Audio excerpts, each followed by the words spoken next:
Hello and welcome to another episode of MMOFTW here on MMORPG.com. I'm your host Bill Murphy, and this is the week that was in MMO news.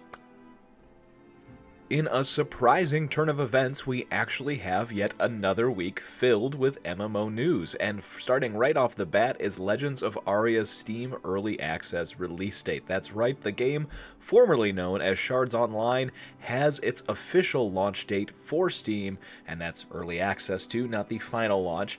That's December 4th. That's right, you can get pre-orders going on now over at legendsofaria.com, which gives you a full 7 days early head start for land claiming and all that stuff when the server opens up, I think November 27th, so the week after Thanksgiving, you'll be able to get in if you pre-order.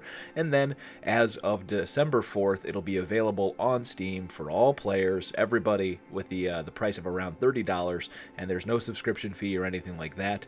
Monetization will be cosmetics and DLC and additional things like that as they go. Obviously, they want to see, get the game out the door first, so they're not really thinking that far ahead in terms of monetization. So yes, Legends of Aria, the sort of spiritual successor to Ultima Online, I mean the real spiritual successor to Ultima Online, is coming out December 4th on Steam, or a week earlier if you pre-order.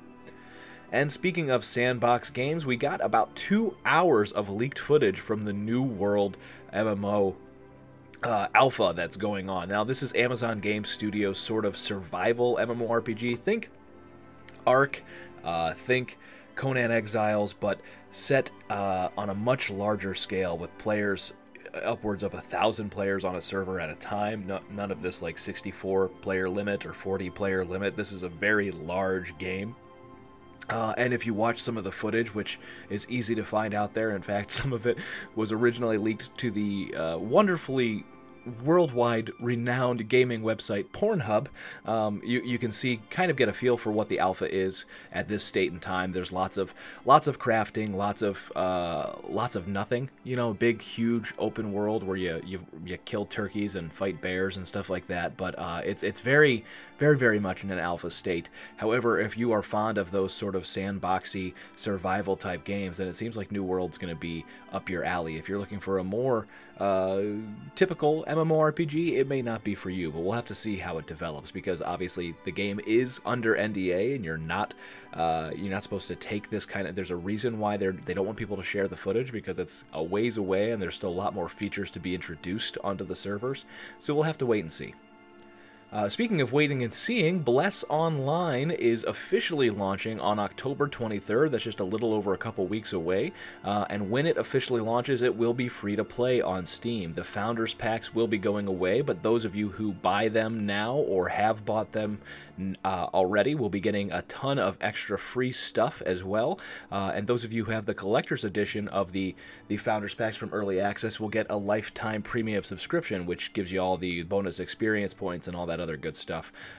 So yeah, head on over to blessonline.net and take a look at all the details of the free-to-play launch, what's coming at launch in terms of content, and what's coming shortly thereafter in November with the level cap boost to level 50 and new raids and all this other new stuff too. So head on over to the website at mmorpg.com as well, because we have an interview with the devs which explain the decision, although you probably have already guessed what the decision was made because of.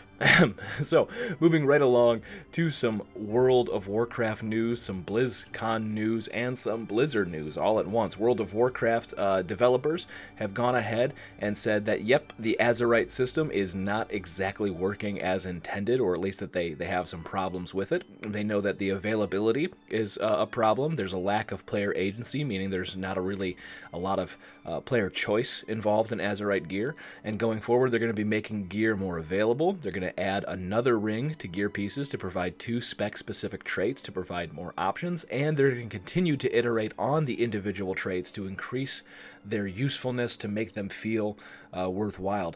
But in short, it seems like they're basically saying, yeah, maybe Azerite gear is not the best thing. So for those of you who are stuck with it, looks like you're going to be stuck with it until the next expansion. Sorry. And speaking of Blizzard stuff and BlizzCon stuff, it seems that the focus of BlizzCon, that's hard to say, this year is going to be the Diablo series.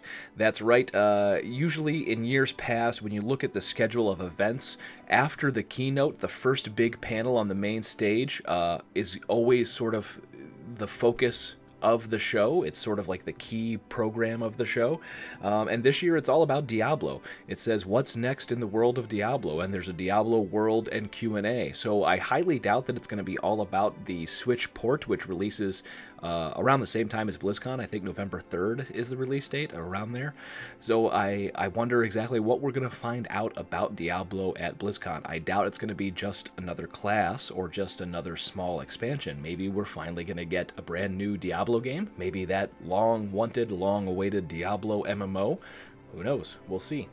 And last but not least is a fond farewell to Blizzard's Mike Morhaime, who is leaving the company, stepping down as CEO, basically retiring after 27 years with the company. I mean, he was one of the founders of Blizzard. He's the big reason we have Warcraft. He's one of the big reasons we have Overwatch. One of the big reasons we have all these massive games, Diablo, and don't forget, The Lost Vikings, which everybody seems to forget. That is one of my favorites of all time. And the one that I wish they would come back to, maybe port it over to the Switch, please, is Blackthorn. Okay, so anyway, Mike Morhaime stepping down after 27 years with the company, following in the shoes of Chris Metzen and saying, you know what?